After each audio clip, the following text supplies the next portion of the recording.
안녕하세요. 투자 쉽게 하자 김PB입니다. 자, 오늘은 이제 엔비디아에 감춰져 있는 엔비디아보다 한때 더 핫했던 우리나라 투자자들이 많이 주목했던 테슬라에 대해서 잠깐 좀 말씀드려 보고 그 다음에 뭐 엔비디아뿐만 아니라 전반적인 이제 미국 개별 종목들 핫한 종목들 좀 위주로 이제 소식을 좀 전달해 드려 보고요. 그 다음에 지금 자산 시장에서 여러분들이 참고하셔야 될 경제 데이터들 몇 가지 좀 이제 준비했습니다. 그래서 이렇게 좀 브리핑 해드려 볼게요. 테슬라 투자자 어쩌나 30% 추가 하락 가능성. 테슬라 주가가 올해 들어서 30% 가까이 급락했는데 글로벌 투자은행인 구겐하임 유명한 데죠. 추가 하락 가능성을 경고하고 나섰다. 일론 머스크가 갖고 있는 이런 자율주행의 비전을 시장이 받아들이지 않는다라면 주가가 지금보다 더 빠질 거다. 한 가지 분명한 사실은 테슬라가 자율주행에 기반한 투자가 되어가고 있다. 자율주행이 제일 중요하다. 그래서 전기차 사업 지금 안 되고 있는데 여기다가 자율주행까지 지금 뭔가 비전에 대한 흔들림이 있다라고 한다면 주가가 폭락할 수 있다. 이렇게 얘기를 합니다. 그래서 제가 테슬라 같은 경우에는 계속 말씀드려오던 이제 종목인데 제가 엔비디아가 약간 좀 이제 거품이 많이 낀 것 같다 이렇게 말씀을 드렸잖아요. 근데 그 전에 제가 많이 말씀드렸던 게 뭐냐면 테슬라입니다. 테슬라 주가 고점에서 정말 많이 떨어질 거다 말씀드렸는데 테슬라 주가가 올라갈 때마다 제가 욕을 먹었어요.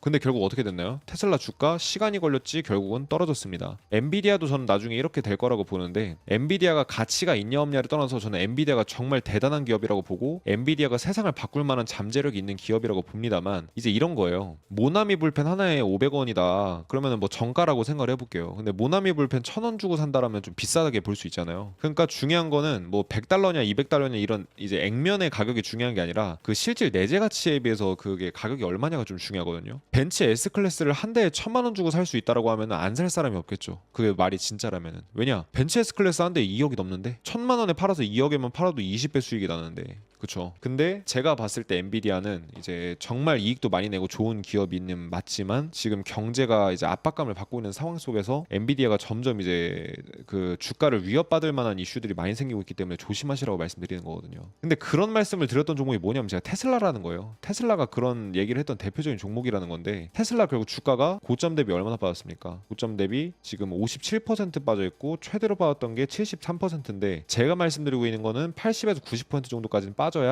바닥을 좀 잡아갈 거다 이렇게 좀 말씀을 드렸습니다. 그리고 경제 위기 오면 거의 90% 이상 빠질 수 있을 가능성이 높은데 테슬라가 80% 빠진다라고 한다면 79달러 부근에 오게 되고요. 90% 빠지게 된다라고 하면은 지금 이제 38달러 부근에 오게 됩니다. 그래서 테슬라 같은 경우는 지금 여러 가지 이유 때문에 지금 제가 좀 이제 네거티브한 관점을 갖고 말씀드리고 있는 건데 어쨌든 뭐 제 관점이 틀렸을 수도 있으니까 참고만 해주세요. 일단 주가만 봐도 탄력이 전혀 없습니다. 일단 상승 추세가 완전 깨져 버렸습니다. 그게 일단 중요한 이유고 두 번째로는 중국에 지금 이제 저가형 전기차들이 지금 시장에서 쏟아져 들어오고 있어요. 유럽 시장의 점유율을 계속 잡아먹고 있습니다. 근데 어쨌든 테슬라가 자율주행 기업이니 뭐 무슨 데이터 AI 기업이니 뭐니 다 해도 어쨌든 지금 전기차 팔아서 돈 버는 회사잖아요. 그러면은 미래 가치도 중요하지만 현재 가치 관점에서 봤을 때 전기차 매출이 좀 받쳐줘야 되는데 이게 전혀 안 받쳐지고 있습니다. 실적도 안 좋아지고 있고 향후 전망도 어둡다고 얘기를 하고 있어요. 실질적으로 지금 경제 관점에서 봐도 미시간대 소비자 심리 지수 지표를 보게 되면 그 지표를 통해서 자동차 매출을 예측을 할 수가 있거든요. 근데 자동차 시장은 그 데이터로 예측해 봤을 때 50년 만에 매출이 최저 수준을 최하까지 치달을 거다 이렇게 좀 이제 얘기를 하고 있는 것 같아요.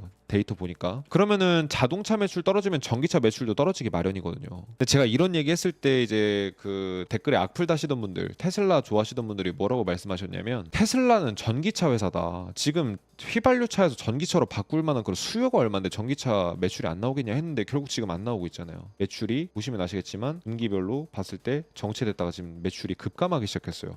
저는 이제 팩트 관점에서 말씀드리기 때문에 뭐 욕을 먹든 여러분들이 악플을 달든 무슨 말씀을 하시던 저는 이제 뭐 비관적인 말씀을 드리려는 게 아니라 있는 그대로를 말씀드려서 여러분들이 판단을 올바르게 하실 수 있도록 도와드리려는 역할이지 여러분들 투자하는데 흥 떨어뜨리고 이러려고 하는 게 아니거든요. 그래서 여러분들이 이렇게 팩트 관점에서 판단하실 수 있도록 계속 말씀드리고 있다. 이걸 좀 이제 호소를 하는 마음이고요. 그 다음에 엔비디아로의 수급 쏠림. 우리나라 서학개미들이 원래는 테슬라를 매수를 했었어요. 그러다가 지금 최근에 어디로 넘어갔냐? 엔비디아로 다 넘어갔습니다. 왜냐? 테슬라는 떨어지는데 엔비디아는 오르잖아요. 근데 사실 우리나라 개미들이 붙을 때가 맨날 고점이거든요. 우리나라 개미들 많이 살 때가 이때쯤이었는데 그때부터 고점 찍고 계속 쭉 내려오고 있습니다. 그래서 요번에 엔비디아에 지금 이제 개미들 많이 붙는 게 좀 불안불안하다. 한두 달 뭐 세 달 이렇게 더 갈 수는 있다고 하더라도 엔비디아의 주가가 정점으로 달하고 있는 어떤 클라이막스를 찍고 있다는 이런 어떤 불안감을 주는 요소예요. 저는 한국 개미들이 매수하는 게 제일 불안합니다, 사실. 근데 이제 엔비디아 관련해서 또 재밌는 말씀 좀 드리고 싶은 게 있는데,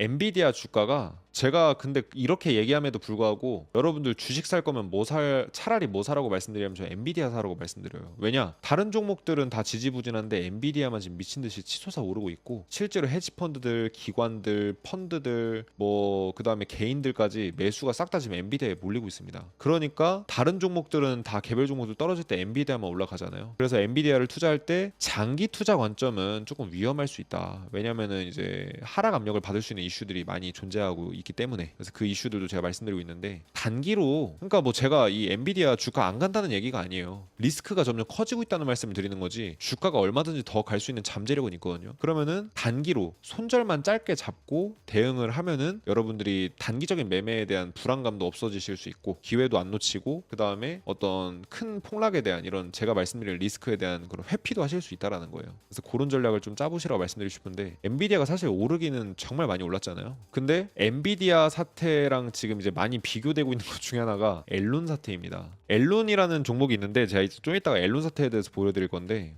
엘론 사태가 뭐냐면은 미래에셋증권에서 이 엘론 사태 관련해서 다룬 게 있습니다. 2001년 미국 경제에 충격을 안겨준 엘론 사태, 대규모 회계 부정 사태였습니다. 그러니까 이제 굴지 기업들, 우리가 이제 애플이나 마이크로소프트가 설마 회계 부정을 일으킬 거라고 생각하진 않잖아요. 근데 그 당시에 엘론이라는 큰 기업이, 미국의 건실한 에너지 물류 기업으로 알려졌던 엘론사가 이제 3분기에 갑자기 어닝 쇼크가 벌어졌고 자본을 줄이겠다 이렇게 발표를 해가지고 투자자들이 완전 뒤집어졌습니다. 근데 되게 탄탄한 회사로 알려져 있었는데 알고 보니까 이제 분식회계 한 거죠. 쉽게 말해서 실적을 속인 거예요. 근데 지금 엔비디아가 실적도 많이 나오고 있고 되게 지금 뭔가 완벽한 회사처럼 보이잖아요. 근데 엘론도 그 당시에 그랬다. 나중에 닷컴버블 터지고 엘론 사태 터지면서 주가가 이렇게 수직으로 하락했다. 그래서 지금 엔비디아도 엔비디아 기업 경영주들도 지금 주가를 올리려고 막 액면 분할을 하고 뭐 별의별 쇼를 다 하고 있어요. 근데 이거 자체가 엘론 사태, 2000년 닷컴버블 당시 엘론 사태를 이제 떠올리게 한다. 이런 이제 미국 전문가들의 관점이 있습니다. 제가 그렇게 생각한다는 게 아니라 이렇게 보는 분들이 있다는 거예요. 그래서 이 부분도 엘론 사태 같은 거 공부 한번 이참에 해보시면서, 아, 과거에도 비슷한 엘론 사태 같은 일이 있었구나. 엔비디아도 마냥 뭐 100%, 그러니까 100%라는 건 세상에 없잖아요. 그러니까 조금 더 이제 리스크 같은 거를 조금 체크하고 가면 투자할 때 불안 요소가 많이 제거되기 때문에 이런 것들 한번 알아보고 가시면 어떨까, 이렇게 좀 이제 말씀을 드리고 싶고요. 지금 이제 미국 경제 상황 관련해서 몇 가지 좀 데이터를 보여드리려고 하는데, 최근에 미국에서 중요한 경제 지표들이 많이 나왔어요. 첫 번째로 이제 고용 관련된 고용 이직 보고서가 나왔는데, 좀 충격적이게도 지금 여전히 미국 고용 환경이 지금 악화되고 있다는 게 여실히 드러나고 있습니다. 잡 오프닝이라는 지표가 있습니다. 졸트 지표 안에 편입되어 있는 그런 어떤 한 가지 요소인데, 채용 공고가 이제 기업들이 채용 공고를 많이 올리고 있는지 아니면 채용 공고를 줄이고 있는지를 보여주는 지표입니다. 근데 기업들이 채용 공고를 줄이면은 닷컴 버블 터지고 글로벌 금융위기 터지고 코로나 쇼크가 터졌습니다. 즉 기업들이 채용 공고를 줄이기 시작하면은 고용 시장이 악화되고 경제가 악화된다는 뚜렷한 신호예요. 근데 지금 고점에서, 아직까지 여전히 과거에 비해서는 상당히 높은 추세이긴 합니다만, 어쨌든 고점에서 채용 공고가 급감하고 있습니다. 너무나 눈에 띌 정도예요. 글로벌 금융위기나 닷컴 버블 때, 코로나 쇼크 때는 비교도 안 됩니다. 그래서 이렇게 고용 시장이 뭔가 뚜렷하게 악화되고 있다라는 지표가 이제 좀 나오고 있다. 요 이슈를 참고해 보셔서, 실업률은 갑자기 한 번에 확 오를 겁니다. 근데 그때 되면 이제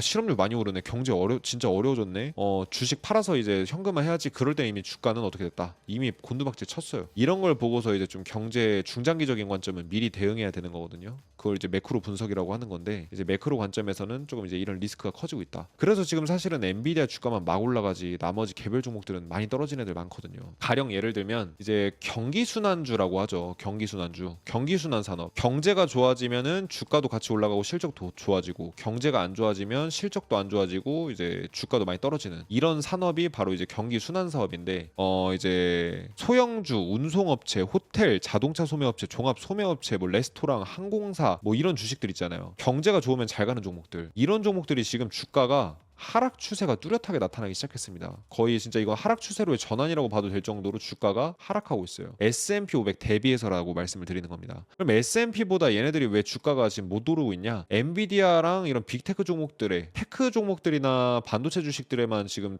거의 지금 올인이 되고 있어요. 전 세계 투자금들이. 그러니까 올라가는 애들만 올라가고 경제는 어려워지고 있으니까 경기 순환 종목들은 떨어지는 이런 사태가 벌어지고 있는 겁니다. 그래서 경제가 어려워지고 있다라는 시그널은 우리가 주식시장에서도 이미 이 주가의 흐름을 통해서 뚜렷하게 알 수 있다라는 사실을 좀 말씀드리고 싶은 거고요. 그리고 최근에 또 중요한 발표 중에 하나가 중요한 발표 나왔던 것 중에 하나가 PMI입니다. PMI는 뭐냐면은 결국 PMI는 주가이자 경제예요. 그래서 PMI라는 경제 지표는 어떤 거냐면 공장 사장님들한테 설문조사하는 겁니다. 그래서 앞으로 경제 좋아질 것 같아 안 좋아질 것 같아? 니네 공장 일감 많아질 것 같아 줄어들 것 같아? 이거 알아보는 건데 그 이제 설문조사하는 요소 중에 뉴 오더라는 게 있어요. 신규 주문이 많이 들어오고 있는 것 같아 안 들어오고 있는 것 같아? 이거 물어보는 건데 재밌는 사실이 뭔지 아세요? 2000년대부터 현재까지 20년 동안의 데이터를 보게 되면 신규 주문이 많이 들어온다라고 이제 공장 사장님들이 많이 대답하면 어떻게 돼요? 공장 임원들이 많이 대답을 하면 실제로 S&P 500 기업들의 실적이 개선됩니다. 그리고 앞으로 안 좋아질 것 같아 하면 어떻게 돼요? 실제로 기업들 실적이 많이 줄어들어요. 근데 지금 어떻게 되고 있냐면 최근 들어서 코로나 쇼크 전후로도 이 이제 뚜렷하게 이제 확실하게 트렌드를 요 지표가 잘 알려주고 있는데 최근 들어서 같이 올라갔다 같이 떨어졌다가 2022년에 주가 폭락하는 거 마무리하고 지금 쭉 올라가고 있죠. 주가도 올라가고 다 올라가고 있는데 최근에 PMI 신규 주문이 갑자기 빠르게 떨어지기 시작했습니다. 그래서 그냥 거의 뭐 곤두박질 치듯이 수직으로 떨어지고 있거든요. 그렇다라는 건 뭐다? 앞으로 S&P 500 기업들의 실적 전망이 어두워질 가능성이 높다라는 이런 이제 시그널을 주는 신호라고 보시면 될 것 같습니다. 데이터에서는 그렇게 얘기하고 있다 이렇게 좀 정리해서 말씀드리고 지금 미국 경제 현 상황을 좀 정리해서 말씀드리면 일단 주가는 좀 버티고 있어요. 근데 이 주가가 버티는 건 뭐다? 반도체 주식이랑 이제 엔비디아가 오르기 때문에 버티는 거지 개별 종목들은 많이 떨어지고 있다. 지금 미국 경제 현 상황을 좀 정리해 보면은 첫 번째로 63개 정도가 되는 은행이 부도 위험에 처해 있다라고 미국 연방예금보험공사에서 경고를 하고 나섰습니다. 이렇게 대놓고 경고한 적은 없거든요. 심지어 얘네가 돈도 빌려줬어요. 그 이제 FDIC인지 그 주택 대부 조합인지 어딘지가 최근에 이제 은행 사태 터졌을 때 돈도 빌려줬었거든요. 공공성의 성격을 띠는 기관에서 이렇게 은행들 살리려고 돈도 빌려주고 했는데 안 살아나니까 어떻게 돼요? 결국 지금 이거 부도되기 일보 직전이다. 즉 이거 뭐예요? 금융위기 리스크가 높아진다라는 얘기를 하고 있는 거예요. 그리고 지금 왜 이렇게 지금 은행들이 부도될 리스크에 처해 있냐? 은행에 지금 장부상 손실이 700조 원이 쌓여 있대요. 터지지만 않았을 뿐이지 이거는 그냥 터지지만 않은 시한폭탄이지 누군가 어떤 사건으로 인해서 불만 붙으면은 이 은행들이 줄도산할 수 있는 위험이 있다. 요 이제 이런 상황을 대놓고 이제 경고를 하고 나섰고 요 내용은 제가 1년 훨씬 전부터 제가 계속 경고해드려온 이런 내용입니다. 그 다음에 세 번째로는 물가 상승이 계속되면서 GDP가 결국 어떻게 되고 있냐? 2분기 연속으로 감소를 하고 있어요. GDP가 감소할 정도면 진짜 이제 경제가 진짜 뚜렷하게 어려워지고 있다라는 거거든요. 그래서 요즘에 체감 경기가 어렵다고 하시는 분들이 많습니다. 근데 기업들의 실적도 지금 악화될 가능성이 충분히 있다는 거죠. 그 다음에 지금 미국인의 절반 이상이 현재 경제 침체 상태라고 얘기를 한다라고 해요. 설문조사 해보면은 그 정도로 지금 체감 경기가 안 좋다라는 거고 실제로 투자 심리도 많이 위축될 수 있는 여지가 있다라는 거겠죠. 그 다음에 다섯 번째, 지금 엔비디아나 이런 일부의 종목들은 잘 오르는데 반해서 진짜 상위 0.1%의 종목들 얘네들만 오르고 나머지는 다 떨어지고 있어요. 다 이게 보합 추세거나 하락 추세 보여주고 있습니다. 그리고 여섯 번째 마지막으로 미국에서 50에서 80% 정도의 시세가 폭락한 부동산 건물들이 속출하고 있습니다. 이게 과연 정상적인 경제 상황이라는 거죠. 그래서 이거를 부정하시는 분은 없을 거예요. 지금 경제가 어려워지고 있다라는 거. 이거는 부정하시는 분이 없을 건데 경제랑 주가랑 같이 안 갈 수도 있지 않냐. 경제가 안 좋아져도 주가는 결국 올라갈 수 있지 않냐. 기업들이 실적만 받쳐주면. 근데 경제가 어려워지면은 결국 이 실적이라는 것도 줄어들면서 주가의 상승 압력도 떨어지게 돼요. 그래서 이제 중장기적인 좀 이제 큰 관점에서 한 1년 3년 이상을 보는 관점에서는 주가의 상방으로 더 갈 수 있는 이런 힘이 좀 약해지고 있는 거는 확실한 것 같다. 이런 걸 좀 정리해서 말씀드리고요. 지금 이제 미국 은행들 관련해서 좀 말씀드리고 싶은 게 미국 은행들 부도 리스크가 높아지고 있다고 말씀드렸잖아요. 근데 어제 기준으로 미국 은행주들이 좀 이제 전반적으로 일제히 하락을 했습니다. 근데 여기에 이제 들어있는 종목들은 지방은행도 있고 큰 은행도 있고 하지만 대부분 다 이제 지방은행들 많죠. 뭐 웨스턴 얼라이언스나 뉴욕 커뮤니티 뱅크프나 코메리카인데 얘네들이 지금 다시 좀 이제 시세가 좀 하방 압력을 받고 있는 이런 상황인데 얘네 시세가 좀 더 떨어지기 시작하면은 아마 더 많은 사람들이 은행 이슈에 주목을 하게 될 거고 그러면은 괜히 안 터져도 되는 은행 이슈가 갑자기 확대가 되면서 이렇게 뭔가 더 시장에 이제 공포감, 불안감이 커질 수 있는 이슈가 있어서 이 부분도 한번 참고해 보시고 가시면 좋지 않을까 이렇게 좀 정리해서 말씀드리겠습니다.